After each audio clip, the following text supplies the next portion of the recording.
What to do about Trump, what to do about tariffs, what to do about the border. These are the questions everyone in Canada is talking about. What are Pierre Poilievre's answers? Hi, I'm Brian Lilley, political columnist for the Toronto Sun. Joining me today to talk about this is Conservative leader Pierre Poilievre, because Pierre, we kind of have a leadership vacuum in Ottawa right now. House of Commons is not sitting; it's prorogued. The current prime minister is a lame duck. His apparently anointed replacement, Mark Carney, is getting briefed by cabinet ministers who are down in Washington, but there's no real answers. So I wanted to check with you on your view of what should be getting done. But first, Prime Minister just earlier today had it was a hot mic moment, but I think maybe he wanted it to be out there, telling his collection of business, labor, and political advisors that Trump's serious about wanting to take over the 51st state. So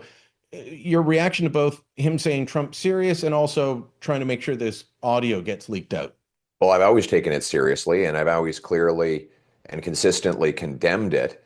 Canada will never be the 51st state. We will be a strong, independent, sovereign country when I'm prime minister. That's exactly why it's so unfortunate that the Carney-Trudeau Liberals have made us so weak and reliant on the Americans. Their radical tax increases have driven $500 billion into the American economy out of Canada, including of many of Mr. Carney's own investments. They have blocked resource projects in Canada, forcing us to give our raw materials to the Americans without keeping the jobs here. For up until now, Trudeau and his finance minister had claimed that this 51st state talk was all a big joke. So they've been treating it wrongly as a joke. And now they tell us the exact opposite. What to believe with Liberals, nobody knows. But one thing is for sure, that if we want to assert our sovereignty, we need a strong Canada First plan to rapidly approve resource projects Liberals have been blocking, to cut taxes on work, investment, energy, home building, and making stuff in Canada, to knock down trade barriers within the country so we can trade with ourselves, and to build pipelines to tide water so that we no longer give our energy to the Americans at a discount. And by the way, let's secure our country with stronger borders and military. That is a Canada First plan that will make us truly sovereign. So, look, we've got Liberal leadership candidates, Liberal cabinet ministers now saying that we should be building pipelines to tidewater. We should be approving these energy infrastructure programs. They spent the last 9 years opposing them, decrying them, saying, no, we don't need them. Now they're saying we've got to do them. Look, I wish I could believe them. I simply don't. Do you take them at their word? Do you take them at their word as an honorable member, or do you have questions about whether you're suddenly going to get people like Jonathan Wilkinson saying, let's have an east-west pipeline that he's always opposed? Look, the Liberals killed the Energy East pipeline, which today would otherwise be bringing 1 million barrels of Western oil to the St. John refinery. They killed the Northern Gateway pipeline. Carbon tax Carney, Justin Trudeau's top economic advisor for the last 5 years, said on the record that he supported killing that pipeline. Liberals said that they think there's no business case for natural gas. They passed the No New Pipelines Law, C-69.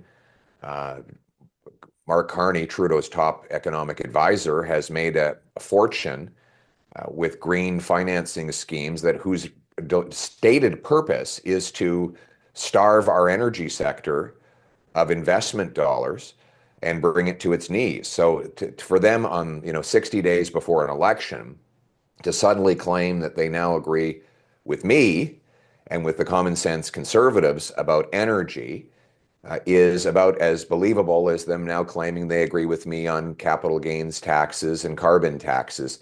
They can't run against themselves. They can't run away from their 9-year track record as Carney-Trudeau Liberals. Canadians will vote for the real thing. That's common sense conservatives who will put Canada first. It feels like we've got all these people now saying that we've got to do the adult thing now, which is all the infrastructure projects you and I have been talking about, knocking down the interprovincial trade barriers and so on. Like those are the grown-up things to do, and we've been putting them off or denying that we need to do them for most of the last decade under the Trudeau government. It seems like, these threats from the states have kind of been like a wake-up call to the teenager or the guy who, is graduated from university but won't move out of mom and dad's basement and get a job. It seems like it's like, oh, now I got to get a job. Where have they been for a decade? Well, Justin Trudeau's been taking advice from Mark Carney, his top economic advisor. As early as 2020, Carney became the top economic thinker in the government. They believed him when he said they should print money uncontrollably. They believed his ideas on increasing government spending. They accepted his plan, which he states on the record, it's caught on tape, to massively increase the carbon tax. They listened to him when he said that we should shut down pipelines, including his publicly stated opposition to the Northern Gateway pipeline. The problem is that Justin Trudeau hasn't really been running the government. Mark Carney has for at least the last 5 years. And now through an image makeover, they want to pretend that they haven't been in power as Carney Trudeau Liberals for the last 9 years. Canadians are not buying it. So I do need to ask you though about a poll, just released poll that says Canadians were asked, Nanos Research, who would be the best person to negotiate with Donald Trump in light of all these, and 40% are saying Mark Carney is ahead of you in that. Are Canadians buying a pig and a poke? No, not at all. The reality is that carbon tax Carney has given Justin Trudeau all of his economic policies for at least the last 5 years, maybe longer. And those policies have forced $500 billion investment dollars out of Canada into the US, including the headquarters of Mark Carney's own company, which he moved to New York, Donald Trump's hometown. Justin Trudeau blocked pipelines and mines, LNG plants, making us helplessly reliant on the Americans, all at the advice of his top economic advisor, Mark Carney. And so to believe that you'll get anything different from Carney, Trudeau's economic advisor, than you've had for the last 9 years is not realistic. So we're going to offer a common sense Canada First plan to rapidly approve resource projects, repeal the no new pipelines law, pass a massive bring it home tax cut, and we'll face the president with strength. We will say to him that we will never be the 51st state. We will retaliate against any unfair tariffs that he brings in. And at the same time, we will rebuild our depleted military and broken border so that all of our allies can be confident that we are a safe partner. I don't want to spend the whole time talking about Carney, but I mean, the sales pitch from him and his advisors is he saved two economies. You would think he saved Canada's economy in the 2008-2009 financial crisis single-handedly. How are you going to be able to rebut that? Some people are going to buy it. What would you say to counter? Well, the 2008-9 crisis was resolved and combated by a common sense conservative government of which I was a part, led by Stephen Harper and Jim Flaherty. Then we see that Mr. Carney was a total disaster as the bank governor in Britain. He printed cash. He behaved irresponsibly. He spent taxpayers' money lavishly on himself. And he has no credibility coming out of that job. Mr. Carney's background is in taking jobs out of Canada, shipping them to China, the United States, and the Middle East. He simultaneously opposed pipelines in Canada while his company was buying pipelines in Latin America and the Middle East. He moved the company's headquarters to New York out of Canada. He defended the company's decision to move billions of dollars to the most polluting economy in the world, that is China, all while he was trying to shut down the Canadian energy sector. So anybody who wants to take money and jobs out of Canada, carbon tax Carney is the one to do it. If you want to bring it home, then we need a common sense conservative government to do that. When I look at Donald Trump's overall plan, The tariffs concern me, absolutely, especially the 25% ones, but there are measures you can take to avoid those. Uh, if you look beyond that, though, and I'm not sure much of our political leadership in Ottawa right now has, you look beyond that and you look at what he's talking about doing with the American economy, deregulation, opening up their oil and gas sector, making it easier to permit electrical generating plants and so on. That has as much of a threat to Canada's economy as the tariffs, because if he makes it easier to do business and we don't counter that, there's going to be a giant sucking sound of investment going south. What do you think Canada has to do to counter, beyond the tariffs, the other measures that Trump is going to do in terms of what he would see as unleashing the American economy? We have to fight fire with fire. First of all, we have to repeal the No New Pipelines Law, C-69, that the Carney-Trudeau government imposed, which means that now it takes 19 years to get a mine approved. It's nearly impossible to get a pipeline built. It's very hard to get an LNG plant going.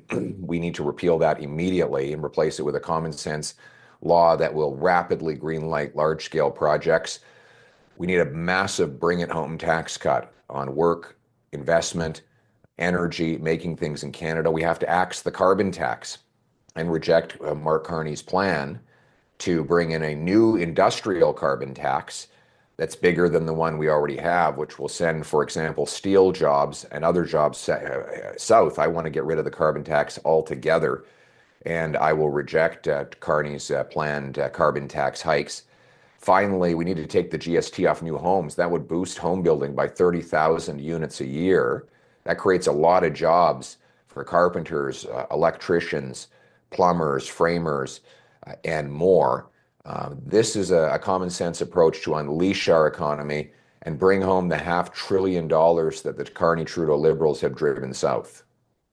What do you see happening come March? I've heard that some Liberals want to find a way to sign a deal with the NDP and then govern, if they can, until September 2026. That's when the Constitution says we need to have an election. They'll go past the fixed election date law.